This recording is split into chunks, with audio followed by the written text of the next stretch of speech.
It's Rob Flux here from Property Developer Network, coming to you for yet another Sunday session.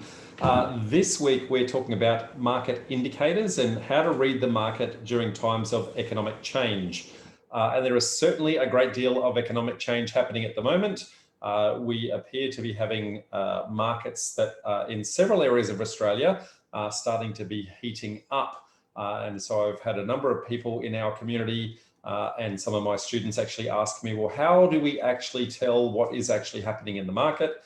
How do we get a good read on that? And how do we try to predict the future? Now, none of us actually have a crystal ball, so we have to be always cautious in our assessment of things, but there are several things that we can do in order to see and understand what is happening. So not only see the symptoms of what's happening, but more importantly, understand the cause of what's happening and the drivers that are doing that.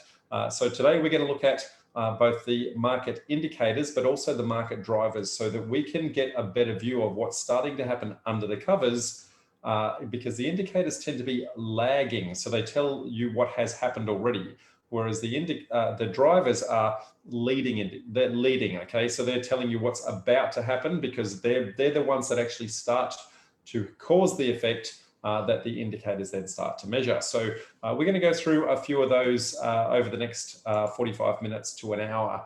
Now, in doing so, a lot of us have heard of this thing called the property clock, and there's a number of different I guess, property economists out there that actually talk to the property clock and try to measure the property clock. And what they try to do is they try to dumb down all of this for us so that we can, as lay people, not have to actually understand all of the drivers and all of the indicators. And instead, we just see this magical clock that tells us exactly where we are. And the problem with the looking at things like the property clock is if you don't understand what's sitting underneath that, you don't really know whether or not the clock is racing and time is traveling fast, or whether or not it's going slow.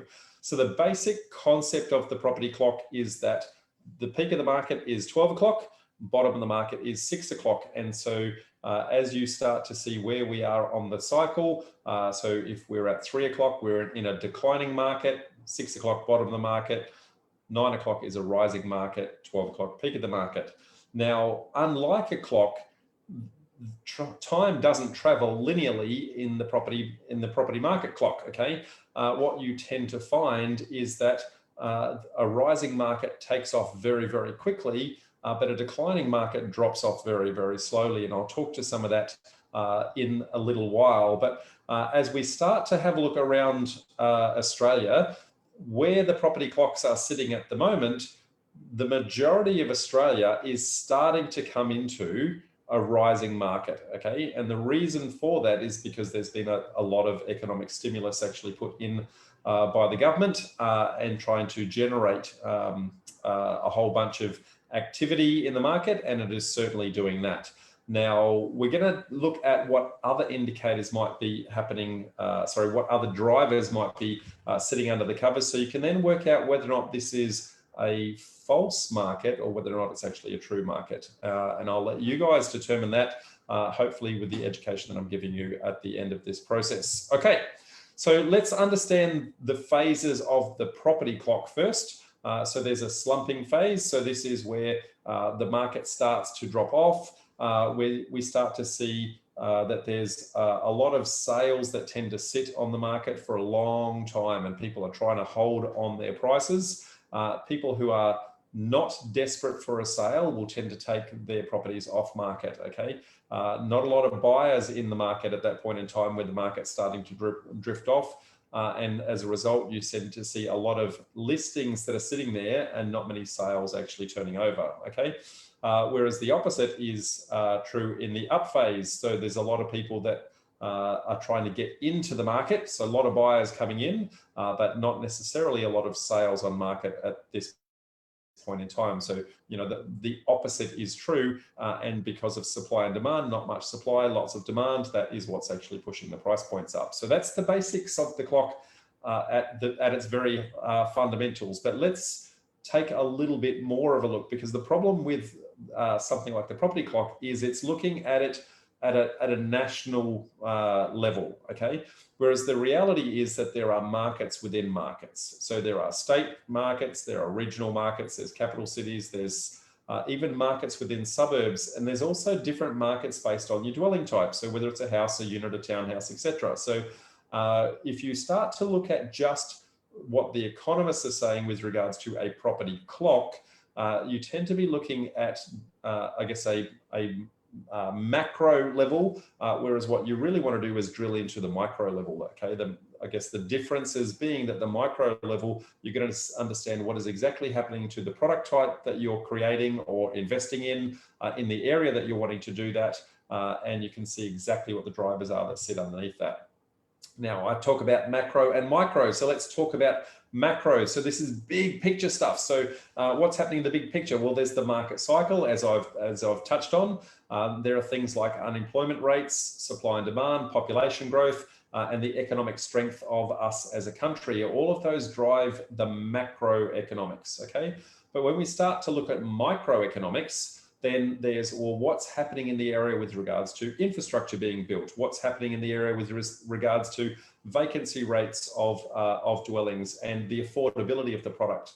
The demographic of the people that are actually living in the area, and what individual sales may or may not be happening at the area. So when you start to look at the macro and the macro is kind of giving you, well, what's happening across the board, whereas micro is telling you, well, what's happening in my little geographic region. Okay, so now if we look at some of those market drivers in a little bit more detail, okay, so there's three really major ones. So there's population growth, supply and demand, and purchasing power. They're the three major ones that you really want to understand to get to know what's happening in your area. So let's break those down in a little bit more detail. So from a population growth perspective, well, there's three different types of population growth. There's interstate migration. So there's people moving from one state to another state. There's international migration, where people are coming from overseas. And then there's your typical births, deaths, and marriages, okay? And when you start to look at each one of those on their individual merits, then you can actually see what's actually happening in your area. Now, births, deaths, and marriages, that's natural attrition. That's based on how many people are living in the area and how young the community is. And, you know, the older the community is, the less births there are likely to be and the more deaths there are likely to be. And so you'll see populations start to slow where they're more of an aging population. Whereas if they're a much younger population, then you'll tend to see that the population is growing quite rapidly because younger people tend to have more children, I guess, in the earlier parts of their lives. International migration, well, at the moment, there's not much of that, okay? And a lot of Australia's population growth is based on international migration and migrants coming to Australia because they see it as a nice place to live. And, you know, we are a country of migrants. The majority of us, with the exception of First Nations people, have been a migrant into Australia. And so the majority of our population growth has come from international migration over time. Now, interstate migration, when we start to look at that one starts to get a little bit more interesting because when we start to look at the interstate migration, there's what most people tend to measure, which is net migration. How many came in, how many left, and what's the difference between them? That's the net migration.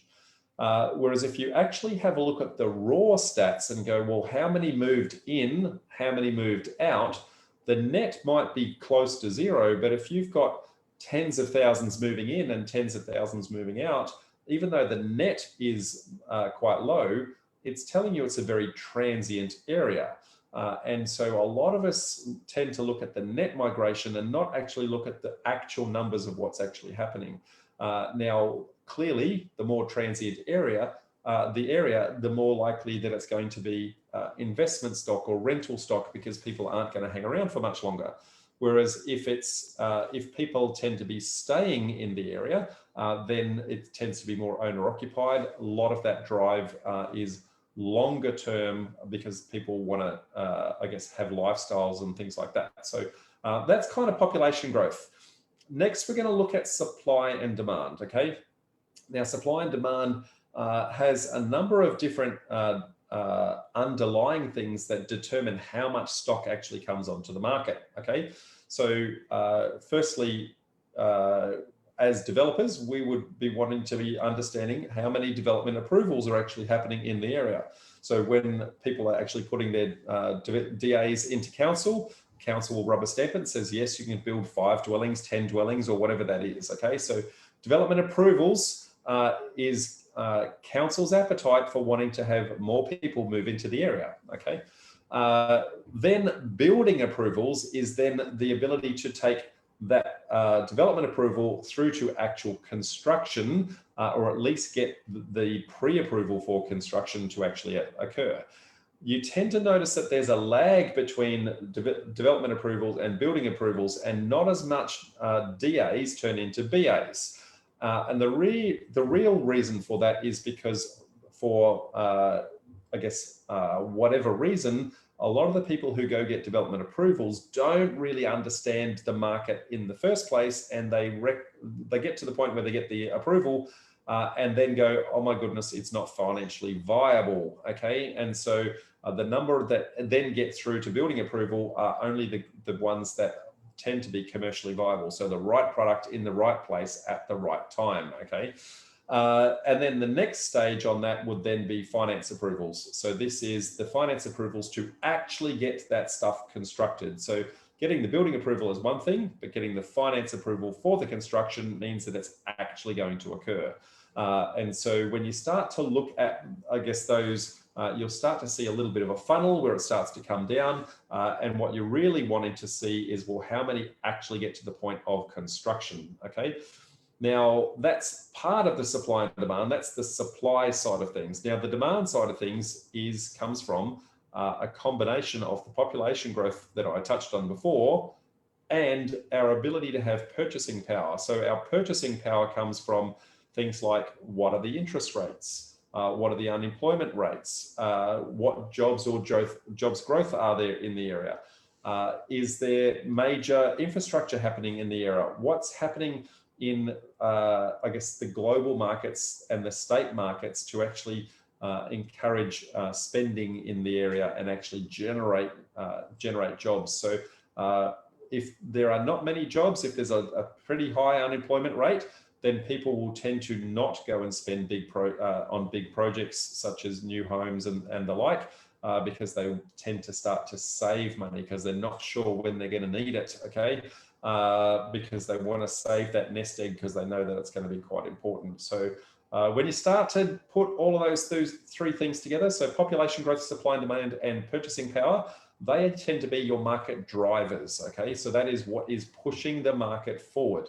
Now, when the market is moving forward, then you want to start to go, well, what indicators can I see that is actually happening? So that's what's pushing it forward. Then the indicators, as I said before, they tend to lag. So they're measuring after the effect that it's actually happened, but they tend to lag to see what's happening. Now, one of the things I do want to say before we start to look at the indicators is that not all drivers work the same way for all markets. Okay, so depending upon the stock that you are, I guess, wanting to invest in or wanting to create, the drivers that I just talked about in the different markets, that may be slightly different. So whether you want to do land subdivisions, whether you want to do townhouses, whether you want to do units, each one of those drivers will have different impacts on each and every one of those. Okay, now, how do we actually measure and see indications of what is actually happening? So there's a couple of very crude ones out there. So market sentiment. So what is called consumer sentiment and business sentiment. So this is the Australian Bureau of Statistics and other different platforms out there that will actually go, well, we can see how much people are spending at the shops. We can see how much is happening in the economy, and we can see that consumer sentiment is high. And when sentiment is high, people tend to spend more. They tend to use a little bit more of their cash to go and buy consumables that may or may not be, I guess, needed, but certainly wanted. And so as consumer sentiment is higher, people tend to spend more. When consumer sentiment is lower, they tend to save more. Similarly for business. So business sentiment indicates the likelihood that business is going to bring on, go through growth spurts, invest more in their business itself, bring on more people for employment. So when business sentiment is high, then chances are there's going to be more jobs starting to be created. And when there's more jobs going to be created, there's more people with more money, which then means that the consumer sentiment tends to go up. And as you can see how that starts to play out, okay? So they're the crude indicators, okay? Then we start to look at some more of the granular indicators. So now we're going to start to look at, well, if you're looking at investment stock, so, you know, this is stuff that you tend to be buying with the view to renting it out and actually generating some cash flow from it, then you're going to start to want to understand vacancy rates and rental yields in the area. So those two tend to say, well, from an investment point of view, how are those things actually performing at this point in time? Okay, so the higher the vacancy rates are, clearly the less people are actually wanting to get into the market in order to rent. And sometimes you'll find that depending upon where we are in the market, the rents are actually more expensive than it is to actually purchase a property. So right this very moment in time, in a lot of different markets, you'll find because the interest rates are so low, it's actually quite attractive for people to actually be purchasing, okay? So then let's start to look at, I guess, sales as a whole. So when we start to see, I guess, properties on the market, there's a number of things that we're going to look at. So firstly, how much stock is actually on the market, okay? When we look at the number of stock on the market, there's the listing volumes and how much has come onto the market of late. And then there's sales volumes. So stock in market tends to be the net of those. So as more listings go up, as more sales happen, it goes down. So stock in market may be quite low.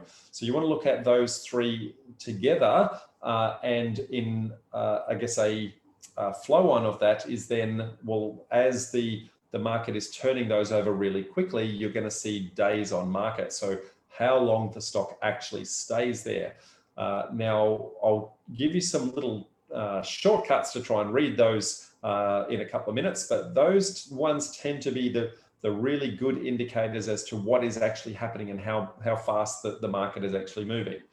Now, one that the media talks about a lot is auction clearance rates. And I have to say, I really don't understand why it is such a big talking point. The only thing that it really does is talk about the certainty that happened with the sale, as opposed to, I guess, the negotiation marks, and because it's more of an instant metric, and so people can actually see. The reality is, though, that not all properties are sold via auction, and I guess and in different markets, those auction clearance rates. So in some markets, auctions are super popular. In other markets, they're not very popular at all. So when you start to talk about a metric, you want to make sure that metric is consistent and linear all the way around the country. And auction clearance rates just really aren't that, in my humble opinion. And so I'm going to say, if you're paying a lot of attention to auction clearance rates, you want to just kind of flush that from existence and go, it's not really a reliable metric as to what's actually going on. Now, what is a reliable metric is a thing called vendor discount rate. So vendors tend to put a price on the property when they first put it onto the market. And then by the time it actually sells, it will actually come down and down and down in price, okay?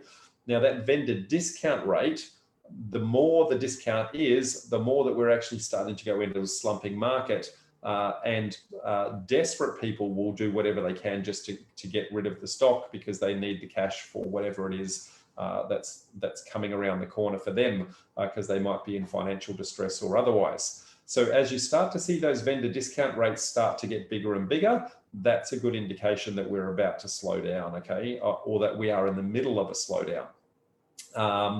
Some of the other indicators that you might want to have a look at would be in the finance market. So you want to see how many people are actually getting loan approvals for first home buyers and also investor stock, okay?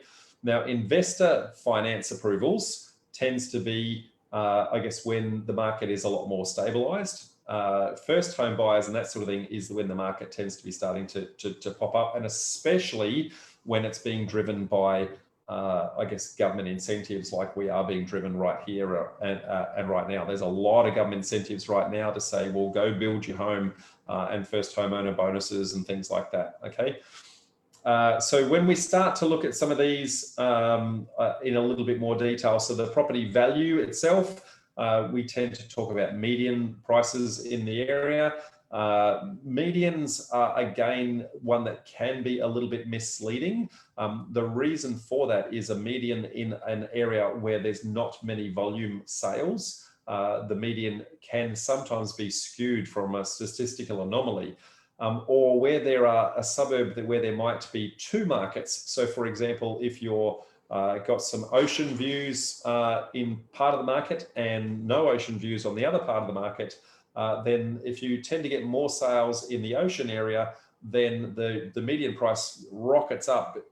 Whereas if you get more sales in the non-ocean view area, then it rockets down. So wherever you've got a suburb that has two markets, and sometimes you might be adjacent to an industrial area for one part of the market, sometimes you're adjacent to, I guess, major roads, might be adjacent to cemeteries, all sorts of things like that. Sometimes there's going to be markets with suburbs where there are two markets. So be very careful of median prices in those particular instances, okay?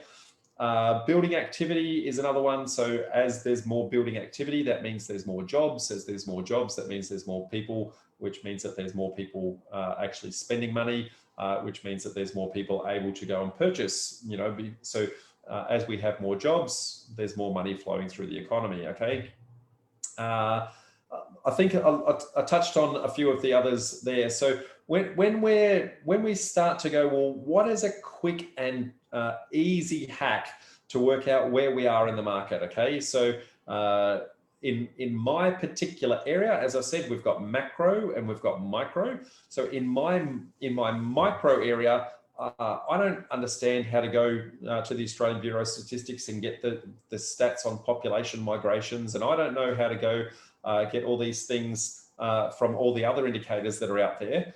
How do I just get a quick and dirty what is actually happening in my market? Well, a nice, easy way to do that is to have a look at two indicators, okay? So one is the number of sales and that are actually occurring, and one is the number of listings that are actually occurring. Now, the number of listings, you can get the number of listings from realestate.com or Domain or that sort of thing. You'll see how many listings are actually happening in your particular suburb. And with the sales tools, you can see those in tools like RP Data, Price Finder, or the one that we are building, National Property Data, and you can start to see the number of sales that are actually occurring. And when we start to look at those two indicators in isolation, then we can start to see some correlation between what is actually happening. So if you have both the sales going up and also the listings going up, then that tends to indicate that the market is very, very confident, okay? If you have both the sales going down and also the listings going down, then that means that the market is very, very concerned. Now, where it gets interesting is where there's a crossover of those. So if you happen to have listings going up, so the number of listings going up, and you happen to have the number of sales going down, so going the opposite direction, so going this way, that crossover, the number of listings going up and nobody's buying, that tends to indicate that we're in a crashing market, okay? And if you were to look on the property clock, that would be about the 3 o'clock mark. If you see the opposite of that, okay, so you see the number of listings going down and the number of sales going up, then we tend to be in a booming market, and that would be about 9 o'clock on the property clock. And that's kind of your mini property clock in your little micro area. Now, that's a quick hack. That is not, I guess, the be all and end all. As I said, it's really important to understand the drivers that sit underneath that. But there's some of the nice little indicators that you can see actually sitting there. Now, there are plenty of people out there way smarter than me that make a living, I guess, talking about these. So property commentators who are very astute in understanding all of the different drivers and indicators and that sort of thing and understand how the economy works. And so if you want a lot more detail on this, I would be studying a lot of those property commentators very consistently. What I would say though is be very careful, because most of them are talking about macro level and not micro level. And they're also typically talking about long-term investment stock or long-term buy and hold, and not so much what you may be doing, which might be property development, or you might be doing cash flow strategies or things like that. So when you're listening to property commentators, just recognize what they are commenting on. Now, some of the, bigger players out there, so Heron Todd White, they tend to do a property clock. The banks, Westpac, CBA, and ANZ, they tend to do some really good commentary on what the market is actually doing and predictions as to how and where they think the market is actually going. There are also, other sales research tools, so CoreLogic, Pricefinder, and as I said, National Property Data when we bring that on board. So they're talking about what's actually happening in the market. And then there's individuals out there who have studied this, and have the appropriate degrees and that sort of thing. So Dr. Andrew Wilson, John Lindemann, Michael Matusik, those sorts of people who, make a living in doing that research and commenting on that on a daily basis. So I would be looking at all of those sorts of people, find out which one aligns to the most to what it is that you're doing, the kind of investment or development strategy that you're doing, which one aligns best to them, so that they're giving you advice on your particular outcomes, and then also start to do that. So they'll be talking at the macro level, but many of them, especially the individuals that I just mentioned, many of them for a fee can actually then do the micro for you for your little environment. So if you're trying to do a project in one little portion and you're of the city, and you're worried about what's actually happening, you might be worried about what's happening as a whole, but in your particular area, you're going, well, I think the drivers are actually crackingly good for my particular one. Do I think that's going to work? Well, most of those guys will actually do individual reports to say, yes, we think you are correct, and this is how long we think it's going to stay on an upward swing, okay? Some other things to be very careful of, be careful that correlation and causation, okay? So sometimes you will see a market react in a particular way, and you'll see the symptom, so that's correlation, but unless you actually understand what the driver is causation. So be very careful to not just look at the indicators in isolation, because if you look at the indicators in isolation, not actually understanding what is happening underneath, then that can cause you a world of pain. Now, by way of example, and I'll just touch on this. So correlation right now says that the market is heating up, that we are seeing that prices are going up. We're seeing the number of people entering the market. We're seeing the number of constructions. All of those sorts of things are starting to go up. So that's correlation. But when we start to look at causation, then you've got to understand, well, why is that happening? Well, because the Australian government is putting a lot of stimulus into the economy with the $25,000 and $15,000 construction bonuses that are getting a lot of people to come into the market where they weren't otherwise ready to do so. Now, so that's creating a lot of demand that is then creating a lot of jobs, which is great for our economy as a whole. That's fantastic. But it's an artificial causation, okay? So if the government stopped doing that, then you've got to ask yourself, well, what would actually happen to the market? Now, remember that one of the key things that I said before with regards to your property growth is population growth, and one of the biggest metrics on that is international migration. Now, of course, right now, international migration is at near zero because the borders are locked down. We are letting people in, but not many at a time. And because the pandemic is sitting here, then we don't have the international migration causing the population growth, causing that demand for stock that would normally be there. So just understand that correlation and causation, and if you just look at the symptoms, you'll miss that little subtlety. So you've then got to go, well, now that I understand the causation, how long will that investment last? How long do I think the borders will open? Those sorts of things to go, well, what are the chances that I guess this burst that's happening right now is going to be a long and sustained one? Now, I have an opinion on that that I will keep to myself. It is something that is, as I'm not a property market specialist, it's not my place to actually comment on where that is going to go, other than to give you indications as to understanding the drivers and how to actually read those, okay?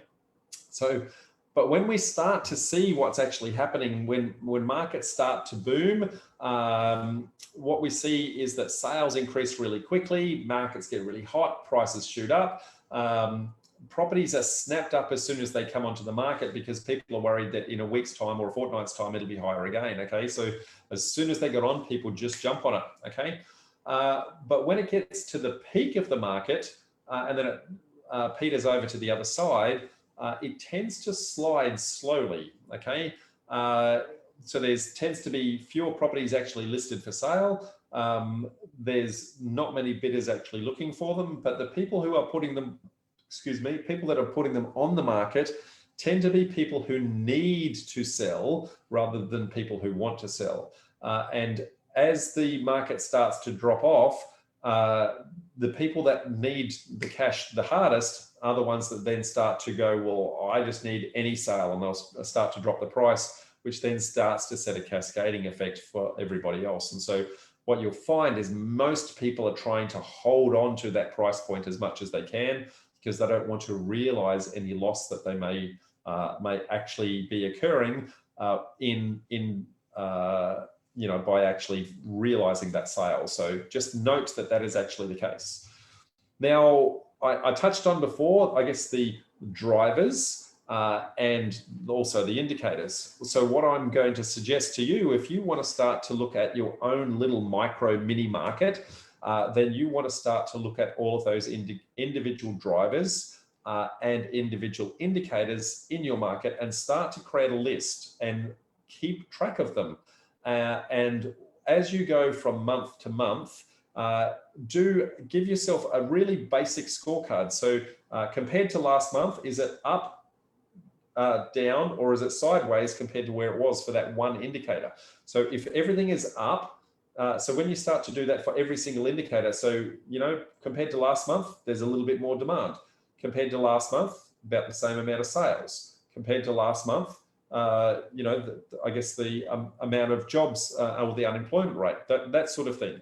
So when you start to do that, what you're going to see is, well, if all of the arrows are pointing up, then clearly we're racing ahead. And you may not yet have seen the indicators, but you can see the drivers that are going to do that. So that is your leading indicator to tell you what is about to happen, okay? Equally, when you start to see those start to flatten off, then that's giving you an idea that you might be getting close to the top of the market. And when you start to see them drop off, that's you starting to see that we're actually going to slow and go over the edge per se. So that's kind of it, guys. That's the market indicators and the like. What I'm going to do now is I'm going to race over to Facebook and see if I can grab a couple of questions from the audience and see what they've got to say for themselves. So try to answer your questions as I go. So Jane's got a question. So, whoops, Facebook is not behaving for me, and the comments are jumping out of order for me. So give me 2 secs while I work that out. Okay, so a lot of people saying, so hi, so hello everybody. Luke is saying, where is the macro market going? Well, Luke, as I just touched on, mate, I guess there's markets within markets. So macro market right now, remembering I am not an economist, okay? This is not this is not I guess, an opinion that people should actually base their own decisions on, but rather than my personal point of view, is from a market perspective right now, I see that we are moving fast and we are moving quite strong in most markets, okay? Now, Brisbane rocketing, Sydney a little bit flat, but about to go is kind of where I see it. But what I think, and this is an opinion, is that a lot of this is a false boom. Okay, it is being stimulated by the government, and that. Do I think it'll then drop off massively? No, I think it'll flatten, and I'm hoping that that we've stimulated enough, it flattens, and then at that point we've got enough of I guess the antivirus out there, and we can start to open our markets, and then international migration will then start to come back in. Now, at that point, I think that Australia is going to look like a safe haven because we have weathered the storm of the pandemic pretty well. And I think a lot of people are then going to want to be coming here. So for me, I kind of see up, then flat, and then up again. But will it rocket? That's not my place to comment, mate. But that's kind of my view on where it is. But please, please, please make sure that you do your own research in your own area, and where appropriate, go speak to and pay for professional advice from those market economists that I was actually talking about who study this for a living. Okay. Okay. Arzu says, hi Rob, I know this may be a different topic, but if possible at the end, would be able to give some tips for starting in the property development journey. Arzu, I would absolutely love to, mate, but the whole point of these Sunday sessions is to try and have the questions on topic. What I would love to do is just have a quiet chat to you offline. So if you want to reach out to me or Shelley in my office, very happy to help. I guess offline on that one, mate. Jane says, even though it's a rising market and changing, should we do suburb analysis regularly to keep up with the change? So Jane, what you're talking about there, just for everyone else's benefit, is a process that I teach my students to actually go, well, looking at the historical sales, we're trying to find the probability of success and evidence of success of other people actually in the area. So the answer is yes, you need to keep doing that, okay? But you need to say, well, that's proof that it has been profitable in the past, but the market drivers and market indicators are then going to say, well, what's likely to be happening next, okay? Now, we always, every time we go into a deal, we need to be understanding what's happening in the market. We need to be stress testing. Well, what happens if the market goes up 5%? What happens if it goes down 5%? What's going to happen with my price points, and at what point does my feasibility actually break, okay? Now, I can go through that with you in a little bit more detail as one of my students, I guess, on our next mentoring call. Happy to do that and go through, I guess, how to understand how to stress test that with a lot more detail. So Noel says, a great content and explanation. Thank you. No problems at all, mate. Andrew says, do you believe the perfect storm is still to come? Andrew, I think that and you may recall that the perfect storm was a presentation that I did quite some time ago. I think that the government has actually stave off the storm by putting stimulus into the government, into the economy, and massively spending and basically borrowing from the future in order to stimulate. So JobKeeper and JobSeeker, we are in the most amount of debt that we have ever been in order to keep the economy moving. And so I think that has stopped the precipice from actually happening. What it does mean, though, is that in the future, because we've now got that debt that needs to be paid off, we won't be racing ahead for years and years and years. Instead, we're going to have to start paying back that debt, and that's going to take some time. So the economy will slow to some effect, but the storm is not gone, but it's more, I'm going to say, more afternoon shower now than a perfect storm. Jane says, even though we don't have international population growth in Queensland, there is some migration from southern states. Is this a permanent habit or not? Actually, Jane, the interstate migration that's happening right now is higher than it's ever been, because there are, I guess, some challenges with New South Wales and Victoria in particular, where they got locked down so hard that when people finally got to the point of being able to get out, they said, rightio, that's the last time I ever want to have that happen again. And a lot of people are actually moving to Queensland at the moment through interstate migration. Now, is that permanent?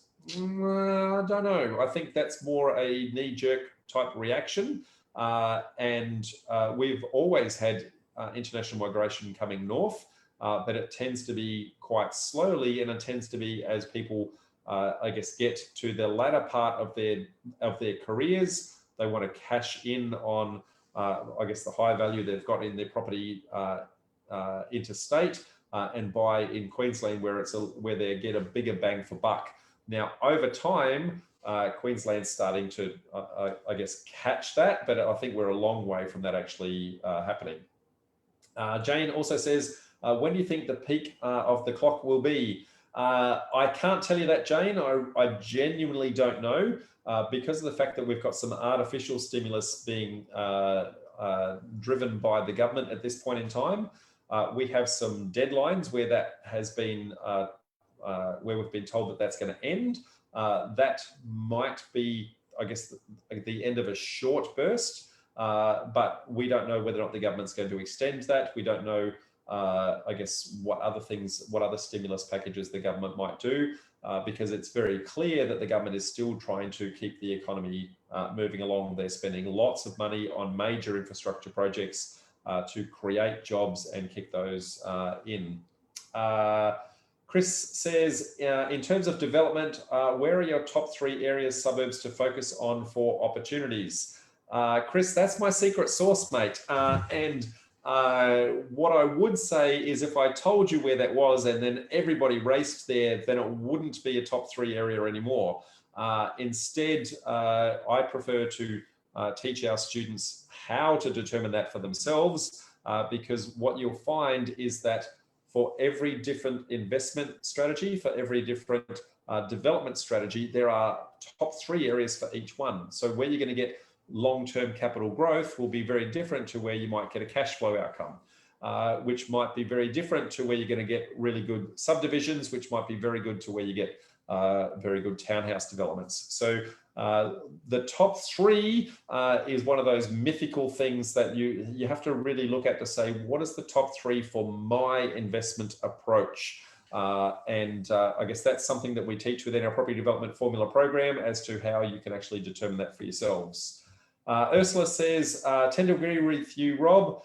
If international migration starts to happen, we will benefit, especially on the eastern seaboard. Thank you very much. Very interesting. More than welcome. Now, I don't see any more questions coming through, folks, so I'm going to hypothesize that you guys don't want to hear from me anymore. So thank you once again for another Sunday session. For those of you who are in Sydney, we are back to physical events next week, and I'm going to be in Sydney running our normal monthly meetups. So if you're in Sydney, please make sure you come by.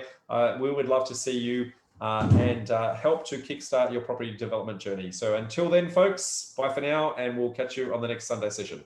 Bye.